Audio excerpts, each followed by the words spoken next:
Terima kasih Anda masih bersama kami di Berita Utama, Saudara. Aksi penjambretan marak di Jakarta. Bukan hanya menyasar warga lokal, tapi juga warga negara asing. Tak tanggung-tanggung, dalam 1 bulan terakhir tercatat sudah 3 warga asing menjadi korban penjambretan. Rentetan kasus ini menjadi ujian bagi Jakarta yang tengah digenjot menjadi kota global. Apa yang patut diwaspadai saat di jalan? Dan bagaimana pengusutan kasusnya agar citra Jakarta tidak semakin tercoreng? Kamis 14 Mei 2026, Saudara. Seorang warga negara Italia sedang menggunakan ponselnya di pinggir jalan sekitar Bundaran Hotel Indonesia, Jakarta Pusat. Ia tak menyadari ketika seorang pria bermotor tiba-tiba muncul dari tengah kemacetan dan memepet dirinya. Dalam sekejap, pria bermotor itu menjambret ponsel milik korban. Korban berusaha mengejar, namun jatuh tersungkur. Sementara pelaku langsung tancap gas melarikan diri. Peristiwa ini terekam kamera dashboard seorang pengendara dan beredar luas di media sosial.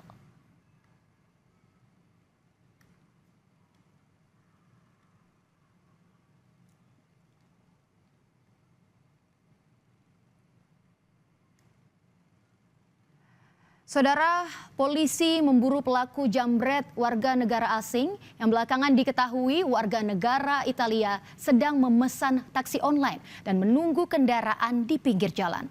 Lalu terjadilah penjambretan.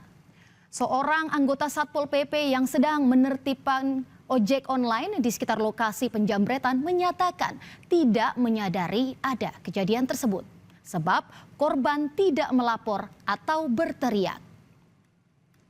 Saat itu ada sebuah penjambretan khususnya untuk warga negara asing yang saat itu saya juga nggak tahu adanya penjambretan karena si korban pun tidak melapor kepada saya, seakan-akan suasana tidak terjadi apa-apa.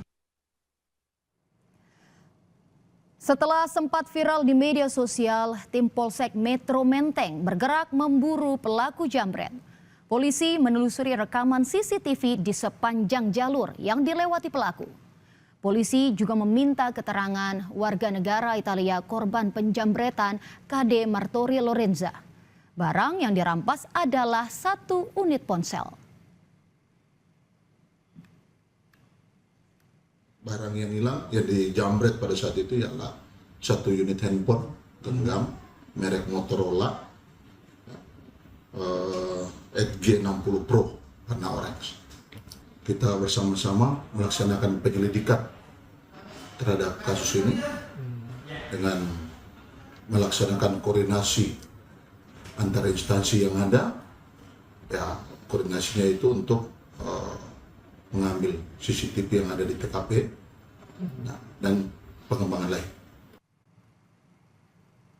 Kasus serupa menimpa seorang warga Polandia, Andrzej Skorsi. Ponsel Skorsi dijambret di Kebon Sirih, Menteng, Jakarta Pusat 8 Mei lalu. Namun ia bisa bernapas lega karena polisi menemukan kembali ponselnya. Video pengambilan ponsel dari polisi kepada korban diunggah di akun Instagram Polsek Metro Menteng pada 15 Mei lalu. My phone was stolen and I called for the Metro Menteng police station and after 24 hours I got information from them that my phone was found. I'm really thankful for Metro Menteng police station. Kasus penjambretan juga menimpa Robin, seorang warga negara asing yang sedang berjalan kaki di Jalan Pos Sawah Besar, Jakarta Pusat pada April lalu. Kamera dashboard seorang pengendara merekam detik-detik saat 2 orang berboncengan motor naik ke trotoar dan mendekati Robin. Dalam sekejap, ponsel korban dirampas dan berpindah tangan.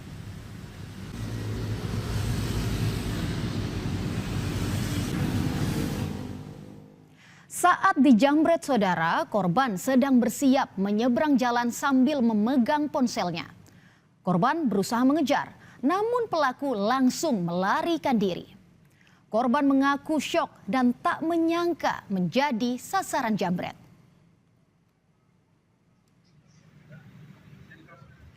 Usai beraksi, 2 pelaku jambret buron selama 2 hari sebelum akhirnya ditangkap tim Polres Metro Jakarta Pusat di kediaman mereka di Koja, Jakarta Utara. Dari hasil pemeriksaan, 1 orang berperan sebagai joki alias pengemudi motor, sedangkan 1 lainnya eksekutor jambret. Keduanya mengaku menjual ponsel hasil jambret seharga 2,5 juta rupiah dan uangnya digunakan beli narkoba. Meski akhirnya ponsel korban ditemukan dan dikembalikan, proses hukum tetap berjalan. Memang kita indikasikan tidak hanya ini korbannya, sehingga proses hukumnya tetap kami lanjutkan walaupun handphone daripada Tulus ini sudah kita kembalikan. Korban pun tak menyangka ponsel miliknya yang telah dijambret bisa kembali. Ia mengapresiasi dan berterima kasih kepada polisi yang telah menangkap kedua pelaku.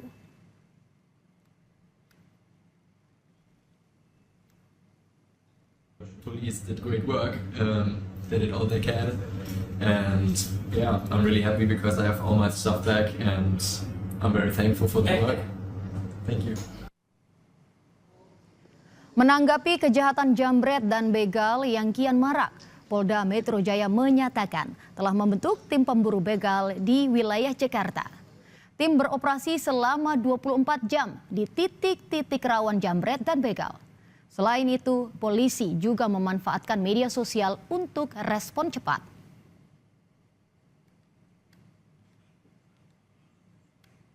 Sudah siapkan tim pemburu begal yang siap beraksi 24 jam untuk bersama-sama kita menjaga Jakarta lebih aman lagi. Kami siapkan pada berbagai titik yang cukup rawan terjadi kejahatan. Kemudian juga kami sedang membangun kolaborasi dengan rekan-rekan yang aktif di media sosial untuk saling berbagi informasi karena kita butuh kolaborasi yang aktif agar kita sama-sama bisa bergerak respon cepat. Maraknya penjambretan di ibu kota telah lama meresahkan masyarakat. Kejahatan jalanan menyasar siapa saja yang lengah di jalan raya, bahkan kini menyasar warga negara asing. Perlu tindakan tegas polisi untuk memberantas para pelaku jambretan begal serta memberi efek jerah. Hal ini demi menciptakan rasa aman di Jakarta.